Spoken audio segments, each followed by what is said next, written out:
নমস্কাৰ সকলোকে দীপশিকা ব্লগৰ আন এটি ভিডিঅ'লৈ আপোনালোক সকলোকে পুনৰবাৰ স্বাগতম জনাইছোঁ। এয়া ৰাতি 2:30 মান বাজিছে। আমি সকলো এখন বাছেৰে গুৱাহাটীলৈ বুলি যাত্ৰা কৰিছোঁ। কিহৰ কাৰণে গুৱাহাটীলৈ এনেকৈ মাজৰাতিখনো আমি ওলাই আহিছোঁ। আচলতে আমি ৰাতিপুৱা খুব সোনকালে গৈ পাবগৈ লাগে, সেইকাৰণে আমি ৰাতিয়ে আহিছোঁ, যিহেতু বাট বহুত দূৰ। গতিকে কিহৰ কাৰণে এনেকৈ গুৱাহাটীলৈ বুলি আমি সকলো ওলাই আহিছোঁ। আমি বুলিয়েই নহয়, আজিৰ দিনটোত অসমৰ 25,000 এনেকুৱা যুৱক যুৱতী ওলাই আহিছে। গতিকে কিয়নো ওলাই আহিছোঁ এনেকৈ ভিডিঅ'টোত জনাই যাম। গতিকে আহক মোৰ লগত আজি এটা নতুন ভিডিঅ'ৰ সৈতে দীপশিকা ব্লগৰ আন এটি ভিডিঅ'লৈ আপোনালোক সকলোকে পুনৰবাৰ স্বাগতম জনাইছোঁ। সকলো ভালে থাকক। আহক এটা নতুন ভিডিঅ'ৰ মাজলৈ যাওঁ। এয়া আহি আমি বহুখিনি দূৰ আহিলোঁ। যাত্ৰা কৰাৰ পিছত অলপ ভাগৰো লাগিছে, কিন্তু উপায় নাই, গৈ আছোঁ। ক'ত গৈ আছোঁ আপোনালোকক জনাম। গুৱাহাটীলৈ বুলি গম পাইছেই, জানেই মই এয়া ভাল পাওঁ। গতিকে দলংখনো দেখি লৈ পেলাই নোৱাৰিলোঁ, অকণমান ভিডিঅ' ক্লিপত ৰাখি দিলোঁ। ইমান মানে আমাৰ অসমখনত ডেভেলপমেণ্ট বাঢ়িছে, গতিকে ভাল লাগে। কিবা ৰাস্তা ঘাটবোৰ ধুনীয়াকৈ হৈ গৈছে, দলংবোৰ হৈ গৈছে, সেইকাৰণে ভিডিঅ'ৰ মাজত ভাবিলোঁ অকণমান ৰাখি দিওঁ ক্লিপটো। এয়া গৈ ৰাতিও পুৱাইছে। সকলোৰে চকুবোৰ দেখিছে সৰু সৰু হৈ আছে। সকলো টোপনিয়াই এয়া গৈ আছোঁ, ৰাতি যিহেতু পুৱাইছে। মানে এতিয়া আমাক অকণমান চাহৰ প্ৰয়োজন হৈছিল আৰু অনুভৱ, কিন্তু চাহ নহয়, আমাক ব্ৰেকফাষ্টে ডাইৰেক্ট দিয়ে দিছে আৰু খাই কৰি গৈ থাকিবৰ কাৰণে। গতিকে গৈ আছোঁ এনেকৈ। তাৰ মাজতে অকণ হাঁহি ধেমালি কৰি আছোঁ। গোটেইখিনি চিনাকি মানুহ একেলগে আমি সকলোবোৰ গৈছোঁ, ভালো লাগিছে। এয়া আহি মানে কি আৰু যথেষ্ট হাঁহি ধেমালিৰ মাজেৰে এটা ধুনীয়া যাত্ৰা চলি আছে আমাৰ। তাৰ মাজতে ফুলখিনি চাওকচোন, ৰাস্তাত ইমান ধুনীয়াকৈ ফুলি আছে। দেখি লৈ পেলাই একেবাৰে মানে ইমান ভাল লাগিছে। কিবা সেউজীয়া গছ গছনিৰ মাজত ধুনীয়া ধুনীয়া হালধীয়া ৰঙা ফুলবিলাক ৰাস্তাটোত, কিবা ৰাতিপুৱাৰ দৃশ্যটোৱে বহুত ধুনীয়া লাগিছে। তাৰপিছত ভাবিলোঁ যিহেতু মই এটা ভিডিঅ' কৰিমেই, আপোনালোকলৈ আগবঢ়াম বোলো। আপোনালোকেও চাওকচোন কি ধুনীয়া লাগিছে। গছ গছনিৰ সৈতে ফুল গছ, বিশেষকৈ ফুল গছ গছনিৰ সৈতে ৰাস্তাটো কি ধুনীয়া লাগিছে। সেইকাৰণে ভাবিলোঁ অকণমান ইয়াৰো চৰ্চা ৰাখি দিওঁ। গতিকে এয়া ভিডিঅ' কৰিছোঁ। এই বাছবিলাক দেখিছেনে? প্ৰত্যেকখন বাছ তালৈকে গৈ আছে, গুৱাহাটীলৈকে গৈ আছে। বাছবিলাকত ধুনীয়াকৈ মানে ইমান দূৰ দূৰণিৰ মানুহ আহি আছে। প্ৰত্যেকখিনি মানুহ গৈ লৈ পেলাই আমি তাত লগ হৈছোঁগৈ, কিবা এটা ভাল লাগিলে। গতিকে আহক ভিডিঅ'টিৰ মাজলৈ যাওঁ। আৰু মই মানে কি আৰু এই গছ গছনি এইবোৰ বৰ বেছিয়ে ভাল পাওঁ নেকি জোখতকৈ। কৰিলে এৰিবই মন নাযায় ভিডিঅ'ত। মই আহিছিলোঁ আজি গুৱাহাটী। ক'ত আহি আছোঁ আপোনালোকক দেখাম। ফাইনেলি গুৱাহাটী পালোহি, কিন্তু ৰাতি 1টা বাজিতে উঠিব লগা হৈছে, যিহেতু গাড়ী 2টা বাজিত আছিলে আমাৰ। তো আহিলোঁ প্ৰাইমেৰী চেণ্টাৰৰ পৰা। গাড়ী 3টা বাজিত এৰিছিলে, আৰু এতিয়া আহি পাই গৈছোঁহি। এয়া চেকিং পইণ্টত চেকিং হৈ আছিলে, ময়ো চেকিং কৰালোঁ। এতিয়া আহি আছোঁ আমাৰ লেডিজৰ ছাইডে। কোন মানুহ ক'ত আছে এতিয়া ঠিক নাই। কিমান ধুনীয়া সুবিধা। ডিষ্ট্ৰিক্ট ৱাইজত আছে নেকি? ডিষ্ট্ৰিক্ট ৱাইজত আছে। আমি শোণিতপুৰৰ শোণিতপুৰত যাব লাগিব। এতিয়া শোণিতপুৰ ডিষ্ট্ৰিক্ট বিচাৰোঁ, যিহেতু ইয়াত আজি 25,000 মানুহ আছে।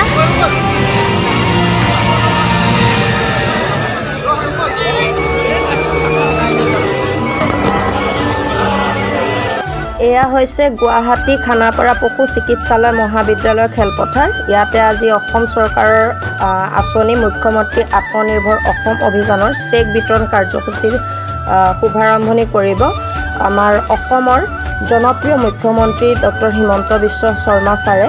গতিকে আমি সকলো ইয়ালৈকে আহিছোঁ। গতিকে আহকচোন।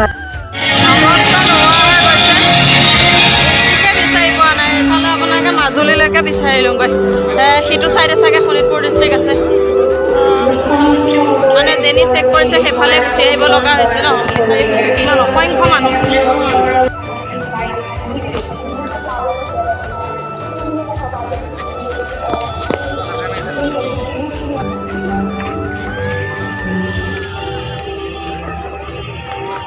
এয়া লেডিছৰ এটা লাইন, জেণ্টছৰ এটা লাইনত লাগিছোঁহি। চৰি।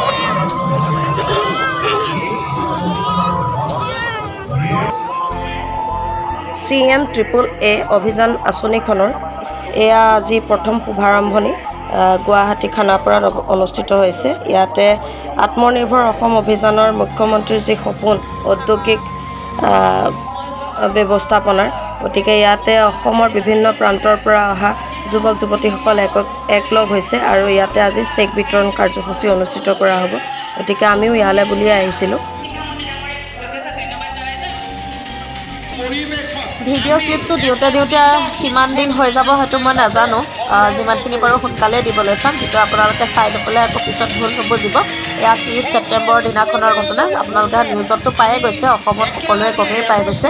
30 ছেপ্টেম্বৰৰ দিনাখন আত্মনিৰ্ভৰ অসমৰ চেক বিতৰণ হৈছিলে, গতিকে তাৰে ভিডিঅ', আৰু মোৰ সৈতে দিওঁতে পলমো হ'ব পাৰে, বেয়া চেয়া নাপাব আৰু। হাজাৰ হাজাৰ ৰাইজৰ মাজত এনেকৈ হেৰাই যোৱা, নিজৰ লগত যাত্ৰা কৰা মানুহখিনিক বিচাৰি উলিওৱা মোৰ জীৱনৰ এয়া প্ৰথম অভিজ্ঞতা। ইয়াত কেৱল 1000-2000 মানুহেই নহয়, ইয়াত একেলগতে আত্মনিৰ্ভৰ অসমৰ চেক ল'বলৈ যোৱা 25,000 অসমৰ যুৱক যুৱতীকে আদি কৰি শিক্ষকসকলৰ পৰা বহুখিনি মানুহ ইয়াতে জড়িত হৈ আছে। মিনিমাম 25-30 হাজাৰ মানুহ ইয়াত আছে বৰ্তমান। ফাইনেলি এয়া আমাৰ সকলোৰে সন্মুখত আমাৰ জনপ্ৰিয় মুখ্যমন্ত্ৰী মামা উপস্থিত হ'লহি মঞ্চত, আৰু তেখেতক দেখা পাই সকলোৱে চিঞৰ বাখৰ, হাঁহি ফূৰ্তি ক'ব পৰা নাই, কাৰণ ইমান ওচৰৰ পৰা আমাৰ মৰমৰ মন্ত্ৰীগৰাকীক দেখা পাই আমি সকলোৱে সুখী হৈছোঁ। আৰু এয়া দেখিছে অগণন মানুহ, আৰু মামাই এতিয়া আমাৰ যি উদ্দেশ্যৰে আমাক মাতি পঠাইছিলে, মামাই ভাষণ দিব। আৰু এয়া আমি মিটিঙত এতিয়া মামাৰ লগতে মিটিং শুনিবৰ কাৰণে বহিছোঁ। মাননীয় মন্ত্রী শ্রীযুত রঞ্জিত কুমার দাস, মাননীয় অধ্যক্ষ হাউস হেড শ্রীযুত ভবেশ কলিতা, মাননীয় মন্ত্রীসকল ক্রমে শ্রী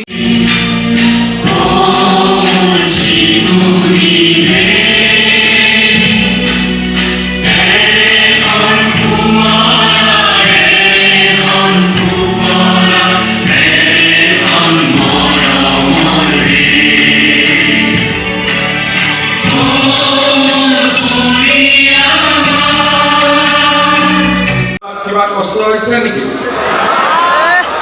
কাৰোবাৰতো অলপ কষ্ট হৈছে, কাৰো কষ্ট হোৱা নাই, একদম সঁচাকে নে?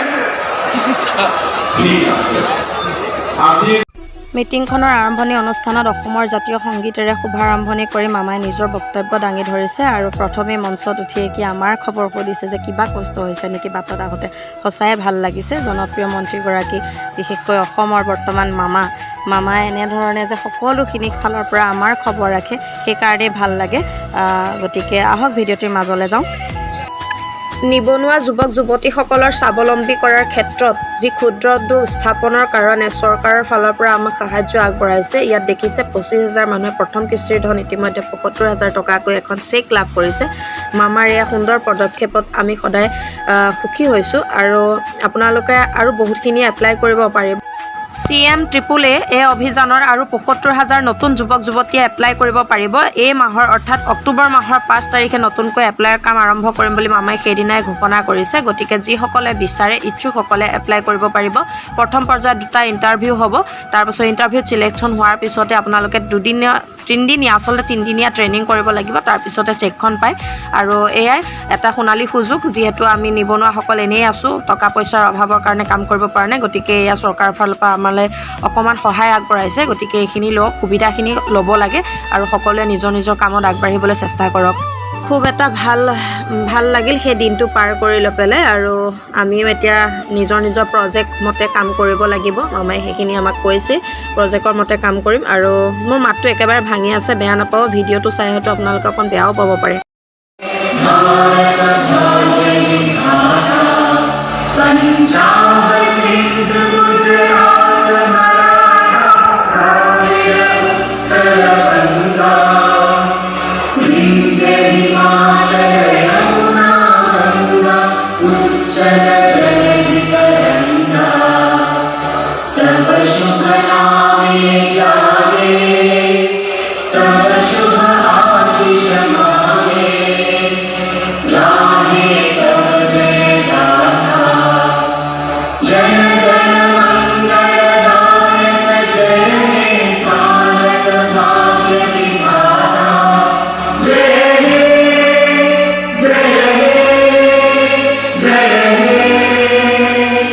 जय जय जय जय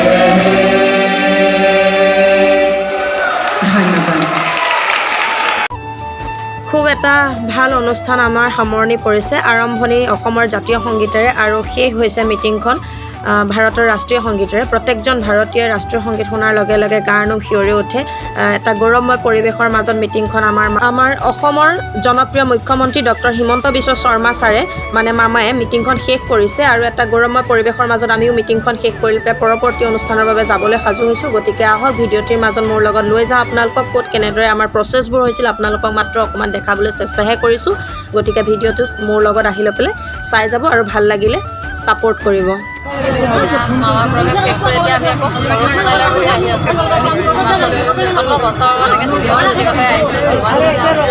গুৱাহাটী মহানগৰী ন মামাৰ প্ৰগ্ৰেম শেষ কৰি এতিয়া কি কৰিব যাওঁ এই সৰু সজাই মামাৰ পইচা ল'বলৈ যাওঁ মামাই এতিয়া পইচা ল'বলৈ যাব আমি ক'ত আহিছোঁ সৰু সজাই কিয় আহিছে চেক বিতৰণৰ কাৰ্যসূচীটো আমাৰ শোণিতপুৰ ডিষ্ট্ৰিক্টৰ কাৰণে সৰু সজাইত দিছিলে আৰু শোণিতপুৰ ডিষ্ট্ৰিক্টৰ সকলোখিনি মানুহ গৈ পেলাই আমি সৰু সজাইত উপস্থিত হৈছোঁ মানে চেক নিবৰ কাৰণে আমি আহি আমাৰ শোণিতপুৰ ডিষ্ট্ৰিক্টৰ যিহেতু ইয়াত বিতৰণ কৰা হ'ব এয়া সৰু সজাই বহুতে হয়তো চিনি পায় আৰু বহুতে চিনি নাপায় চাই লওক মই যিমানকণ পাৰোঁ কেমেৰাত দেখাবলৈ চেষ্টা কৰিছোঁ এয়া সৰু সজাই পালোহি আমি ইয়াতে এতিয়া চেক বিতৰণ হ'ব আমাৰ মানে নিজৰ চেক এখন ল'বলৈ আহিছোঁ তাকে এই সুযোগতে বোকাপানী খচকি আহিছোঁ তাকে গোটেইবিলাক আহিছোঁ মানে মামাৰ প্ৰতি মৰম শ্ৰদ্ধা আছে মামাই আমাৰ বহুত সহায়ো কৰিছে বাৰু বাকী কথা পিছত ক'ম ভিডিঅ'টো এইটো চাই যাব ক্লিপটো চাই দেখিছেনে এয়া অসমৰ নিবনুৱা নহয় দেই এয়া অকল আমাৰ শোণিতপুৰ ডিষ্ট্ৰিক্টৰ নিবনুৱা গতিকে চাওক এয়া শোণিতপুৰ ডিষ্ট্ৰিক্টৰ নিবনুৱাই যদি ইমানখিনি তেনে অসমত কিমান নিবনুৱা আছে কল্পনা কৰি চাওক বৰ্তমান 25,000 নিবনুৱা সংস্থাপনৰ কাৰণে কিবা এটা সুবিধা দিছে মামাই ৭৫,000 টকাৰ চেক দিছে আৰু দ্বিতীয় কিস্তি 25,000টো নৱেম্বৰ মাহৰ 10 তাৰিখে দিম বুলি ঘোষণা কৰিছে আৰু এয়া আমি লাইনত অপেক্ষাৰ অন্তত এয়া হাতত আধাৰ কাৰ্ড পান কাৰ্ড লৈ চেক ল'বৰ কাৰণে লাইনত এয়া আমাৰ বৰচলা সমষ্টিৰ গোটেইকেইটা ৰখি আছোঁ কিন্তু মই আকৌ এফালে ৰ'ব লগা হৈছে মোৰ মানে আপোনাৰ এলফাবেট মতে হৈছে নামৰ এলফাবেট মতে হৈছে একে অৱস্থা নাই বহুত কষ্ট হৈছে ৰাতিপুৱা ব্ৰেকফাষ্ট খুৱাই এতিয়ালৈকে ভালকৈ ফ্ৰিজৰ পানী এগিলাচো খাবলৈ সময় পোৱা নাই আচলতে আমিও মানে দেৰি কৰা নাই কাৰণ গৰমটো বেছি আৰু ঘৰ যিহেতু দূৰত সোনকালে কামখিনি কৰিম বুলিয়ে ওলাই পৰা নাই কিমান মানুহ আছে বিশ্বাস কৰে নকৰে নাজানো ভিডিঅ' ক্লিপত আপোনালোকে দেখিব সঁচাকৈ এইটো এটা CMৰ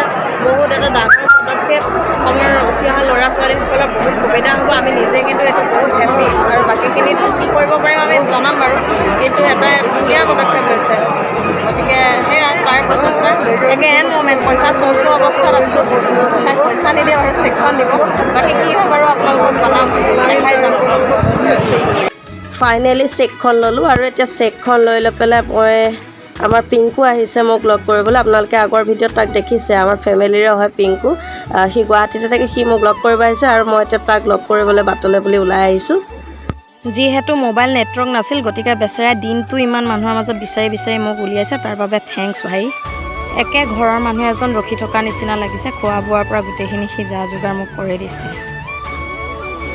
আগদিনা ৰাতি 1 বাজিতে ওলাইছিলোঁ আৰু এয়া পিছদিনাখন ৰাতি মানে আমি সন্ধিয়া 5 বাজিত আকৌ ঘৰলৈ বুলি ৰাওনা হৈছোঁ গতিকে দিনটো ব্যস্ততাৰ অন্তত আমি আকৌ ঘৰলৈ আহিছোঁ একে সকলো ভাগৰুৱা খোৱা বোৱা সকলোখিনি আমাক দিছে চৰকাৰৰ ফালৰ পৰাই গোটেইখিনি দিছে যদিও আমি মানে অলপ ভাগৰুৱা হৈছোঁ কাৰণ গৰমো বেছি আৰু টোপনি ক্ষতিও যথেষ্ট আৰু দূৰৰ যাত্ৰা যিহেতু কৰিছোঁ গতিকে এনেদৰে আহি আমি ভালকৈ ঘৰ পালোহি গতিকে ভাবিলোঁ ভিডিঅ'টো ৰাখি দিওঁ ঘৰৰ পৰা যিহেতু অকলে এবাৰ গৈছোঁ মই তেনেকৈ ঘৰৰ পৰা অকলে নাযাওঁ উইদাউট ফেমিলি আজি গৈছোঁ আৰু জীৱনৰ তিতা মিতা অভিজ্ঞতা সামৰি লৈ পেলাই ভিডিঅ' ক্লিপ এটা ৰাখি দিছোঁ কেতিয়াবা ভৱিষ্যতে চাব পাৰিম গতিকে মোৰ ভিডিঅ' চাই যদি ভাল পায় like comment share and support কৰি যাব আগৰ দৰে মৰম দি যাব